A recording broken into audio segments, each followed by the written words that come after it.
Hey everyone, today I am about to start a new sewing project, but I'm a little bit more nervous than I usually am, and the reason for that, well, that's what we're going to talk about today.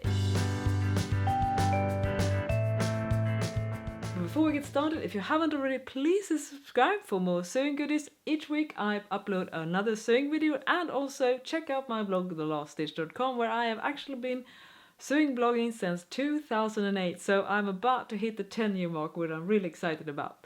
And now let's talk about my project and why I'm a little bit angsty today. And I am venturing into making a tailored structured jacket. Yes, I have done a bit of that in the past, but with varying results. And to be honest, the last time I made a structured garment was in 2008, which incidentally was when I started my blog. And that was a coat in wool with bound buttonholes and all that kind of detailing. And I wasn't too scared about doing that one, but now I feel I really raised the bar for my own sewing lately, so now I really want to make a good job. And so let's take a look at what I'm planning for my return into making structured garments. It's a jacket from Burdastyle August 2017 issue, and Albert, it's not really a super difficult suiting jacket. In fact, it's quite easy compared to what I could have been doing, but I really want to make an excellent job when it comes to really making everything look pristine and well sewn and nicely built up from the inside as well. And what drew me to this style is the kind of retro style, which I really am very fond of, as you probably have noticed by now. And I like the double-breasted front and the decorated buttons, and I will make one change, and that is to add full length sleeve. To be honest, it really looks great with 3/4 sleeves, but they're not very practical. You really need to invest in really nice long sleeve sweaters underneath for a contrast effect. But to be honest, every time I either buy or sew one of these 3/4 jackets, I sincerely regret it afterwards. So this time I will be more proactive and actually make full long sleeves from the beginning, and not having to mess with a lot of long sleeve sweaters and stuff like that. And I sometimes harp on about Burdastyle's instruction not being all that instructive. I'm not too bothered by it by this point, because I'm pretty skilled at sewing in general, but for once, and this was actually the last time this happened, was in 2005, and you wonder what has been going on for the last 13 years. Well, Burdastyle in each issue has one or sometimes two illustrated sewing tutorials for a particular pattern, and that hardly ever happens that the pattern I want to sew is also the pattern that they have an illustrated tutorial for. And the last time it happened was in 2005, and now I'm happy to report that this jacket is indeed covered in great detail with fully illustrated instructions. So let's take a look at those. So if you're familiar with Burdastyle, you know that they usually just have simple text illustrations, step-by-step guides. But if you compare this to how this one looks, it's pretty fantastic, isn't it? Every step is fully illustrated, and I couldn't really ask for any better illustration, because I will say, once they decide to make an illustrated tutorial, they do go all in on it. And I would say that this instruction is perhaps even better than some of the sewing patterns that I own. So I'm really excited to actually be able to see what I need to do in each step. And now let's take a look at the fabric that I've picked for the jacket. I was unable to find a perfect fabric locally, so I ended up buying it online from England, because I wanted something that is in the vibe of a British traditional tweed. So a friend of mine directed me to a site, I think it's called Croft & Mill. I might be wrong, but I would definitely link up in the description section. And this fabric is absolutely fantastic. It has like a blue grayish tone. It's a real proper British twill, and I did toy for a second with the idea of actually using a fabric with some kind of square design, but that is something that will require buying so much extra fabric and a lot of math in order to make sure that the square aligns, and that can actually eat up a lot of extra fabric. So I wasn't really prepared to do that, because obviously fine British tweed does cost a lot in itself.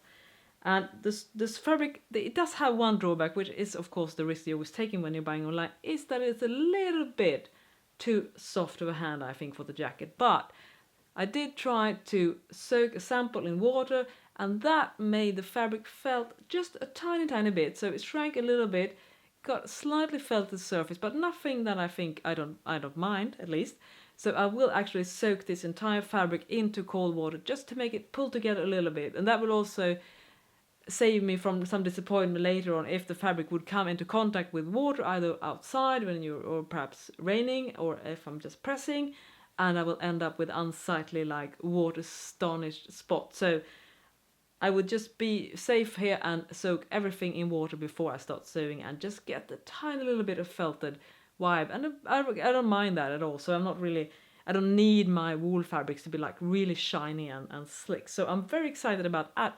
And also in that shop they had this gorgeous lining fabric as well. I have to show you. I was so happy because I wanted, you know, a jacket that has statement inside and out. So this is how the lining looks, and it has a very subtle design, and if you can look closely, sort of similar regularly spaced out. There are birds. I will not be able to identify this bird in English, so please tell me in the comment section what this particular bird is actually called. But the fabric is a nice rayon lining, which also has a slightly twill surface, which is also another thing that I like, because some of the cheap acetate linings or rayon linings, I think it's acetate is probably the right word, right? Can be a bit slinky and not very sturdy. So I wanted to have a lining that has this nice twill surface. So I'm very excited about that. So the tonal theme of the jacket will be brown and blue, which is actually a color combination that I think is underutilized because it can be actually really nice together.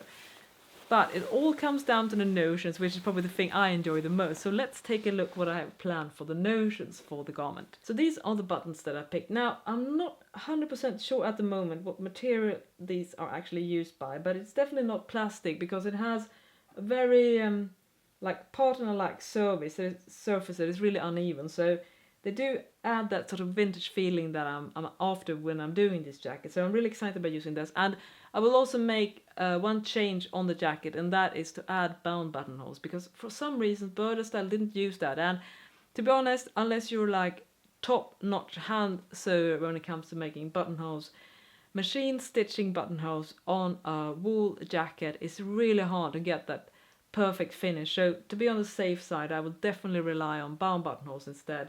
They're not really that difficult to make, just, you know, be careful with the measuring and stuff. So hopefully I won't mess this up. And I also bought some interfacing that I haven't tried before. It's the Freudenberg Flisseline brand. I probably pronounced that wrong in Germany. And it's actually supposed to be just for stabilizing the fronts on jackets. And it has like tiny threads running through. And initially I was actually more into doing like proper tailor garment, you know, using horsehair.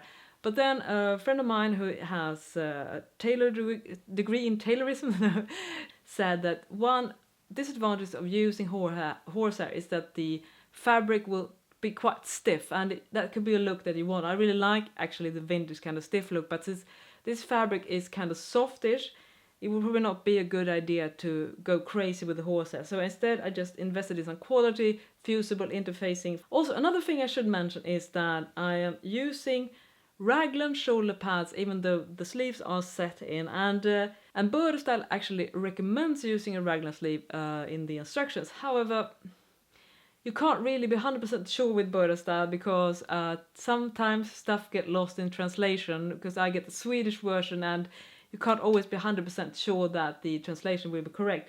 But that said, I have read before that a great idea to get this kind of soft gradient on the sleeves, with set the sleeves, is to actually use a raglan shoulder pad for a set-in sleeve, and that also eliminates the need for sleeve heads, which incidentally in Swedish is called armfiskar, which will be translated to English will be called sleeve fishes. So, but I think it's called sleeve heads, right, in English. So now you know that, armfiskar. So that is probably all I need. As I said, I'm kind of nervous about this, and I would definitely vlog through this experience and share my trials and tribulations during this project. I am about to start it pretty soon, so hopefully everything goes well. Please keep your fingers crossed, and if you have any suggestions that you want to direct me to, tutorials, and share your own tips and advice, please tell me in the comment section. I would love to know. So, well, I think that was all for me now. Now I'm about to pre-wash the fabric and keep my fingers crossed, and well, stitch safe, and I'll see you next time. Bye bye!